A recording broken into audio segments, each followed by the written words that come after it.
السلام علیکم.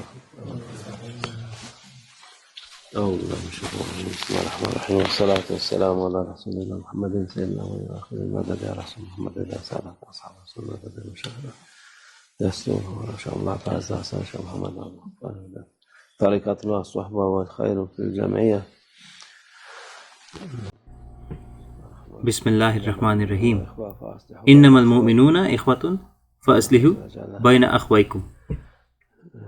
اللہ عز و جل کہتا ہے کہ مومنین آپس میں بھائی ہیں،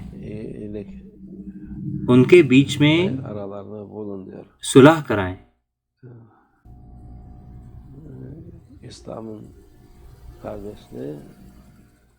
اسلام کا بھائی چارہ خون کے بھائی چارے سے زیادہ مضبوط ہے، کیونکہ یہ وہ لوگ ہیں جنہیں اللہ عز و جل نے بھائی بنایا ہے. وہ بعد میں رشتے میں بھائی بن سکتے ہیں، اور خون کا بھائی چارہ تو ہے ہی ویسے بھی، لیکن جب وہ اللہ عز و جل کے راستے پر نہیں ہیں تو وہ بھائی جو اللہ عز و جل کے راستے پر ہے وہ آپ کے زیادہ قریب ہے. جو اللہ کے قریب ہے وہ آپ کے بھی قریب ہونا چاہیے.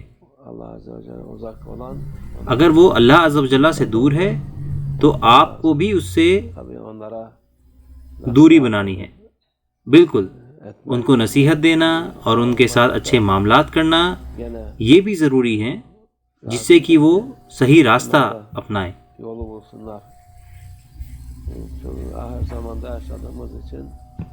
جیسے کہ ہم آخری زمانے میں جی رہے ہیں، بہت سارے لوگ خود کو دنیا میں کھو بیٹھتے ہیں.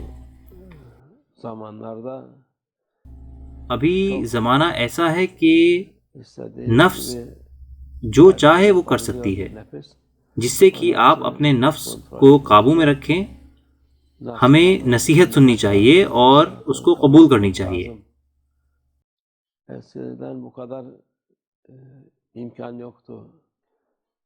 پہلے زمانے میں گناہ کرنے کے ایسے موقع نہیں تھے،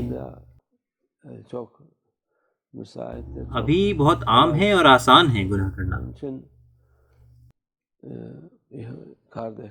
اس لیے بھائیوں کو ایک دوسرے کا سہارا بننا چاہیے. جب وہ کچھ غلط دیکھیں تو جو وہ کر سکتے ہیں انہیں کرنا چاہیے اس کو روکنے کے لیے.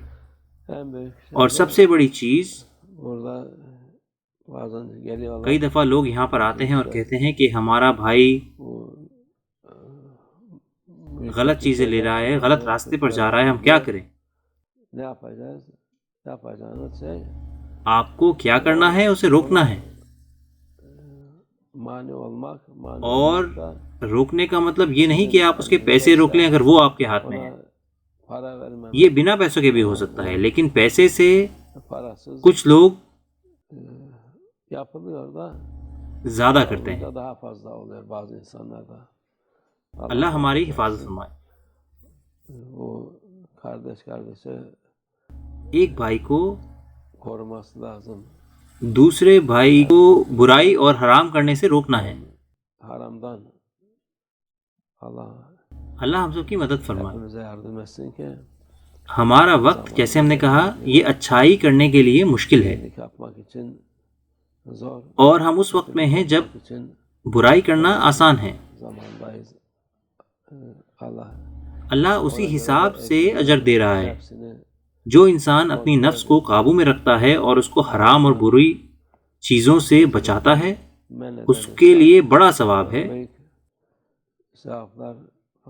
اس کی بڑی فضیلت ہے اور بڑے مقام ہے.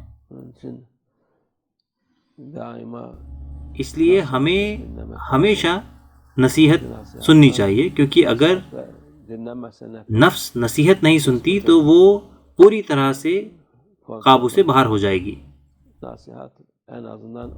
نصیحت لوگوں کو تھوڑا باندھ دیتی ہے. اللہ ہم سب کو آخری زمانے کی برائی اور فتنے سے بچائے. وہ ہمیں اس کی فضیلت نصیب کرے. جو بھی اپنے نفس کو قابو میں رکھتا ہے، جیسے ہم نے کہا اس کی بڑی فضیلت ہے، لیکن اس کے بڑے خطرے بھی ہیں۔ اللہ ہماری حفاظت فرمائے۔